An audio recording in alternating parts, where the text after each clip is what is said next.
तपस्या कर रहा था तब इसको परमात्मा ने कहा भी ठीक है, यदि कोई सब इच्छा से तेरे साथ हो जाते हैं उन आत्माओं को तो पता कर ले। तो ये आपके पास आया, आप तो इसके ऊपर पहले फिदा थे, इसके चारों तरफ झूम गए। इसने कहा कि मैंने पिताजी से 21 ब्रह्मांड प्राप्त किए हैं और वहां पर ऐसे करूंगा, वहां पर बाग बगीचे सुंदर बनाऊंगा और तुम्हें वहां पर बड़े हम सब वहां खेला खाया करेंगे, आराम से रहा करेंगे, मेरे साथ चलोगे? तो पहले 4 बैठे थे, हमने कहा हम आपके साथ चलने को तैयार हैं यदि पिताजी आज्ञा दे देंगे तो। काल जी गए कबीर भगवान के पास, यानी सर्व संपन्न परमात्मा सतपुरुष कबीर जी के पास, सर्व उत्पादक प्रभु के पास। इसने कहा कि जी कुछ आत्माएं मेरे साथ चलने को तैयार है।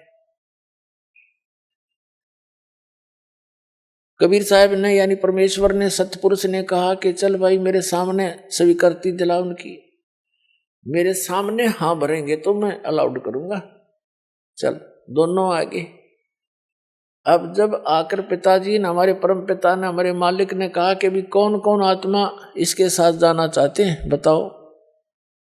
अब पहले तो मालिक आकाशवाणी कई बार कर चुके थे और हम ये सोच बैठे थे कि उन्होंने पता नहीं, ऊपर से सावधान अंदर से हमारे ज्यों की तो वो रोग विद्यमान था और बीमारी विद्यमान थी, वो तो अंतर्यामी थी, मालूम था उनको।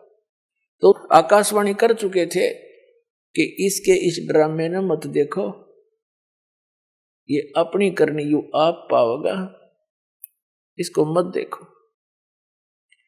तो हम सावधान हो गए थे यूं दिखाने के लिए कि हम आपकी आज्ञा का पालन कर रहे हैं। अब वहां उन्होंने पूछा भी बोलो कौन जाना चाहता है, सब सन्नाटा छा गया और चुप करके बैठ गए सारे के सारे, वहां इकट्ठे कर लिए थे दाता। परमेश्वर कबीर जी ने कहा सतपुरुष ने, क्यों भी ज्योत निरंजन तू कह रहा था कुछ जाना चाहते हैं तेरे साथ, ये तो कोई बोलते नहीं, झूठ बोल रहा था तू। तब सबसे पहले एक खड़ा हुआ, एक आत्मा खड़ा हुआ और उसने कहा कि मैं जाना चाहता हूं इसके साथ। उसके बाद तो फिर हमने सोचा ले यूं इसकी भी शर्म सी टूट गई, तो सारे नाथ खड़े कर दिए, हम भी जाना चाहते, हम भी जाना चाहते, दोनों कर दिए, एक भी छोड़। हमने सोचा कहीं यूं अकेला सारा आनंद लूट ले, वहां इसके साथ जाकर हम पाछे रह जाएं, हम भी साथ हो लिए। देखा देखी अंदर तो कसक थी हमारे, वो बकवाद भरिए थी, वह तो पुरानी ही थी। परमात्मा ने कहा भाई ठीक है ज्योति ने अंदर तू जा, अपने यही 21 ब्रह्मांड सतलोक के एक बाहर वाई कोने में थे, एकांत स्थान पर बहुत दूर थे सतलोक माई।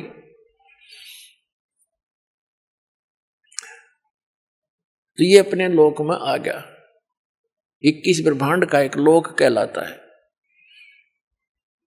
और परमात्मा ने कहा कि मैं अपने आप भेजूंगा इनको अपने हिसाब से। हमारे को पुनः परमात्मा ने बीज रूप बना दिया सबको, और जिस आत्मा ने सबसे पहले स्वीकृति दी थी इस काल को सहयोग देने की, इसके साथ आने की, उसका परमात्मा ने कन्या बना दी, लड़की।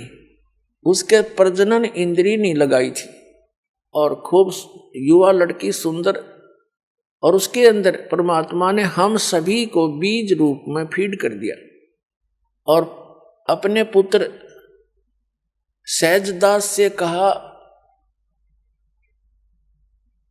कि जा सहजदास अपनी बहन को और ज्योत निरंजन के पास छोड़ा। सहजदास तो परमात्मा का पुत्र है, सबसे पहले 16 पुत्र उत्पन्न किए थे परमेश्वर ने अपने वचन से, तो वहां की सारी व्यवस्था की जिम्मेवारी परमात्मा ने उन्हीं को सौंपी थी। उस सहजदास से कहा कि जा इस अपनी बहन को छोड़ के वहां पर ज्योत निरंजन के पास, ये वहां स्वेच्छा से जा रही है, और उसको बता देना कि जो आत्मा तेरे साथ जाना चाहती थी, जिन्होंने स्वीकृति दी थी, उनको इसके अंदर फीड कर दिया है और जितने भी जीव तू कहेगा नर और मादा ये अपने वचन से उत्पन्न कर देगी। ऐसी शक्ति मैंने इस बेटी को दे दी है। सहजदास ने आके ज्यों की तो कथा इस ज्योत निरंजन को सुना दी।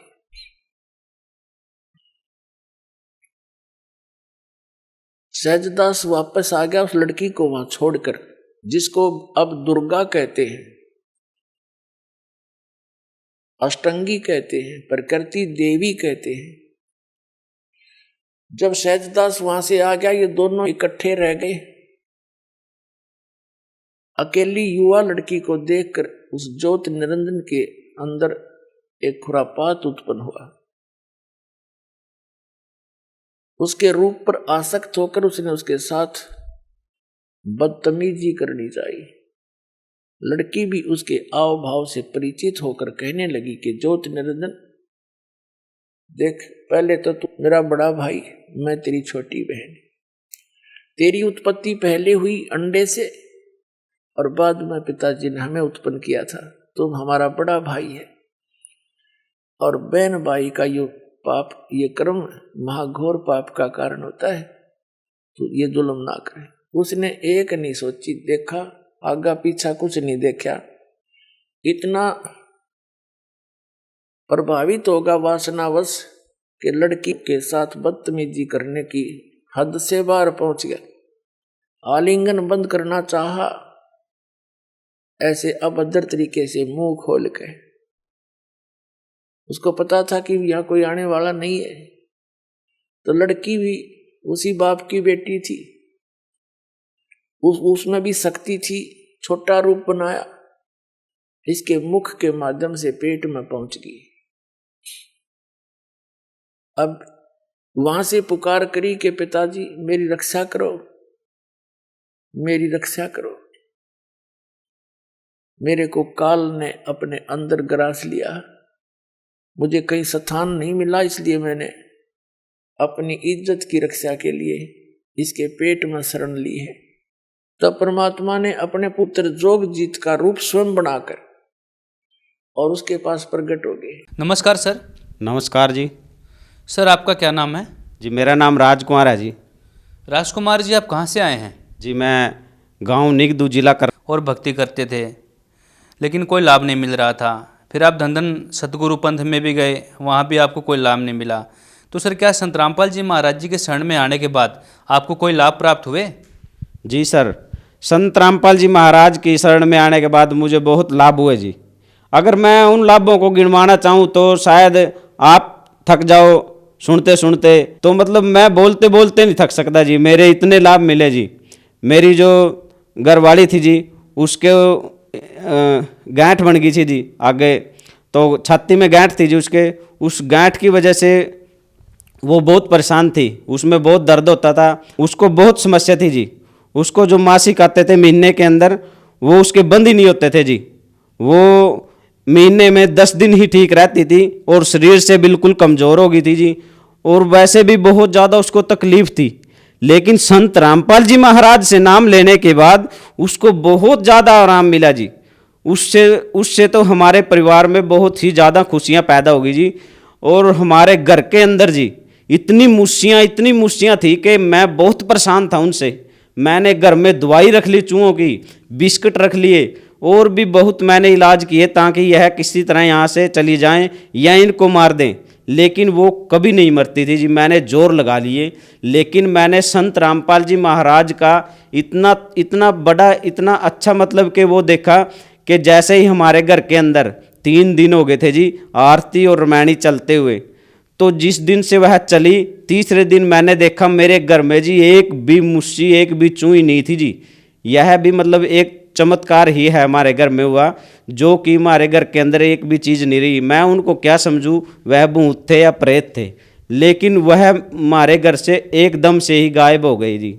तो फिर उसके बाद मेरे जो बच्चे थे वो बिल्कुल ठीक हो गए जी, जिनकी मैं दवाई लिया के भी थक जाता हूँ। आज मेरे को पता है 100 में से 100 के 100% जितने भी हैं सबके घर में दवाई आती है, महीने में एक बार तो आती है। लेकिन जो संत रामपाल जी महाराज से जिसने नाम ले लिया ना, और वो सच्चे मन से भक्ति करेगा, तो उसके घर में परमात्मा कहते हैं कि दवाई भी नहीं आ सकती है। संत रामपाल जी ये बताते हैं कि उसके घर में दवाई भी नहीं आएगी अगर वो सही भक्ति करेगा और नियम पे रहेगा तो। और संत रामपाल जी महाराज के नियम से हम जैसे जैसे चलते गए, हमें वैसे वैसे ही परमात्मा ने, संत रामपाल जी महाराज ने इतने लाभ दिए जी, बहुत ज़्यादा। मेरी गर्दन पे जो वजन रहता था बहुत ज़्यादा जी, वो वजन सारा हट गया जी। मेरे को पता भी नहीं चला कि मेरा वजन कैसे हट गया जी। मेरे से काम नहीं बनता था जी। परमात्मा ने, संत रामपाल जी महाराज ने मेरे को साधन भी दिला दिया जी, तो मेरा काम भी अच्छा चल गया जी। और संत रामपाल जी महाराज ने हमारे घर में इतनी खुशियाँ भर दी जी कि बहुत ज़्यादा। बच्चे मेरे दोनों ठीक जी, मेरे बच्चे बहुत ज़्यादा, मतलब बहुत ज़्यादा उनकी परेशानी थी जी, और मेरी उनसे ज़्यादा थी। जो मेरे बच्चे थे उनके कानों में रेशा बहता था जी, उनसे बच्चे भी गिरना करते थे, यहाँ से लेके ऐसे रेशा आ जाता था जी। और बच्चे उनसे बहुत ज़्यादा गिरना करते थे, क्लास में भी बैठे हुए उनसे दूर चले जाते थे। वो मेरे को घर आके बताते थे, तो मेरे को बहुत ज़्यादा इस बात पे बहुत ज़्यादा दुख होता था कि भी मान ले मेरे बच्चों के साथ ऐसा हो रहा है। तो मैं उनको लेके जहाँ भी मेरे को कोई बोलता मैं वहीं जाता, दवाई दिलाता। मैंने कुरुक्षेत्र में दवाई दिलाई, करनाल में दिलाई, और कैथल भी मैं गया।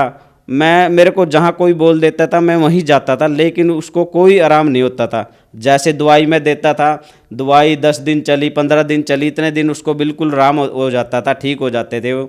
लेकिन उसके बाद वह 10 दिन या 4 दिन 5 दिन आराम होता, उसके बाद फिर वही हाल उनका हो जाता था, और फिर दोबारा से उनकी दवाई चालू करनी पड़ती थी।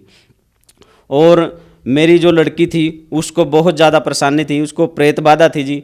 तो उसको बचपन से ही प्रेत बाधा थी, और उसको प्रेत बाधा इतनी थी जी कि बहुत ज़्यादा, हम उससे बहुत ज़्यादा परेशान थे। मेरे को कोई कहीं भी बता देता कि भाई आप उसको वहाँ लेके जाओ, तो वहाँ झाड़ फूक वाले पे मैं बहुत जगह गया जी, लेकिन उसको कहीं से आराम नहीं होया। और मैं जिसके भी पास गया उसने मेरे को अगर 10 बार बोला नहीं कि आपने 10 बार आना है, तो मैं 15 बार उसके पास जाता था, भाई मेरी लड़की किसी तरह से ठीक हो जाए। लेकिन मेरी लड़की को कोई आराम नहीं लगा जी। मैंने निस्संग के पास, वहाँ एक बाबा रहता है गुरु रविदास जी के मंदिर में, वहाँ भी गया मैं, पक्के खेड़ा जी। और पपनावा में भी गया मैं, कोल में भी गया मैं, रासन में भी गया, आसपास के मेरे गांव हैं, पेवे में गया जी। मैं इतनी जगह गया कि मेरे को कहीं पे भी कोई आराम नहीं लगा। और मैं ऐसे के ऐसे ही परेशान रहा, इन भूत प्रेत की बाधाओं से बहुत ज़्यादा परेशान था जी मैं। और मेरी लड़की भी बहुत ज़्यादा परेशान थी। मेरे को 1 महीना तो मेरे साथ ऐसी बीती जी कि मैं 1 महीना कुछ तो मैं किराए पे बैठा अपने गांव के अंदर ही जी। मेरी ऐसी स्थिति थी कि मैं बहुत ज़्यादा, मतलब कि आर्थिक स्थिति भी मेरी कमज़ोर हो चुकी थी इसी भूत प्रेत बाधा की वजह से। तो मैंने अपनी लड़की को, मेरे को कोई भी बोल देता कहीं भी, तो मैं वहीं उसको लेके जाता, क्योंकि कोई भी इंसान हो वह अपने बच्चों के लिए कमाता है। और अगर उसके बच्चा या उसके परिवार ही नहीं ठीक होंगे तो उसकी जीने की, ज़िंदगी की स्थिति ही बदल जाती है। तो मैं यही सोचता था भाई जब मेरे बच्चे ही ठीक नहीं है तो मेरा जीने का भी क्या फ़ायदा है। कई बार तो ऐसा मैं सोच लेता था। इतनी वो होने के बावजूद भी मैं बहुत ज़्यादा दुखी था। और मैंने लड़की को जहाँ भी मेरे को जिसने बताया मैं वहीं लेके गया, मेरी लड़की को कोई आराम नहीं लगा। जबकि मेरे गांव में ही एक खुद सबल सिंह बोरी का था एक, उसने बोला कि भाई आपकी लड़की को 12 साल की होने दो, इसके अंदर माता आनी शुरू हो जाएगी और इसको कोई नहीं रोक सकता है। मैं आज उसको भी कहना चाहता हूँ कि भाई मान लो, देखो मेरी लड़की आज 15 साल की हो चुकी है, माता तो क्या उसके पास कुछ भी नहीं आ सकता है। उसके ऊपर अब संत रामपाल जी महाराज का हाथ है, और उस संत रामपाल जी महाराज का हाथ है जो पूर्ण परमात्मा है। और मैंने यहीं से राम लगा है जी, इससे अलावा मेरे को कहीं से कोई राम नहीं लगा। धन्यवाद सर। सत साहिब।